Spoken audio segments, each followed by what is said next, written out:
আজকে আমরা আঁকবো একটা গিনিপিগ।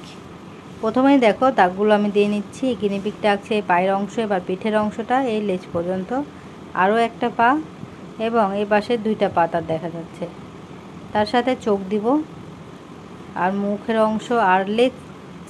এখানে আমি কয়েকটা তার সুরগুলো যেগুলো সেগুলো দিয়ে নিলাম। এবার কান দিচ্ছি, দেখো একটু ঢেউ এর মতো করে এখানে আমি তার কান দিয়ে নিলাম। আর লেজটা খুব অল্প দিলাম, আমি কোথাও লেজ দেখতে পাচ্ছিলাম না। চোখটা কালো করে নিলাম, তার সাথে এখানে আমি ব্রাউন কালার দিলাম।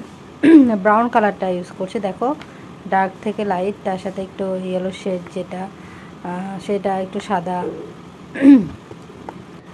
এবার আমি তার গলার কাছে যে কালারটা হয় আর অনেক পশমে ভর্তি থাকে এই গিনিপিগটা, অনেক কিউট, আমি সেরকমই চেষ্টা করছি। দেখো অনেক হালকা একটা কালার ইউজ করছি, সাদা কালারটা আছে, ব্রাউন কালার আছে, হাত দিয়ে একটু ঘষে নিচ্ছে। আমি আজকে এটা পেস্টেল কালারেই করেছি।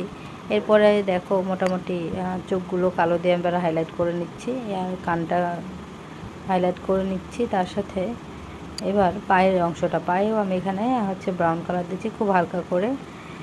তার এর সাথে মোটামুটি আমার কালারটা হয়ে গেল। আর এবার নিচে আমি কালার দিচ্ছি। দেখো এটা ঘাসের উপরে, এরা তো সাধারণত ঘাস খায়, হলুদ, তারপরে সবুজ, লাইট গ্রিন আর ব্লু কালার দিয়ে আমি ঘাসটা এঁকে নিচ্ছি, ছোটো ছোটো ঘাস দিচ্ছি। এই হয়ে গেল আমার drawing. Thank you for watching.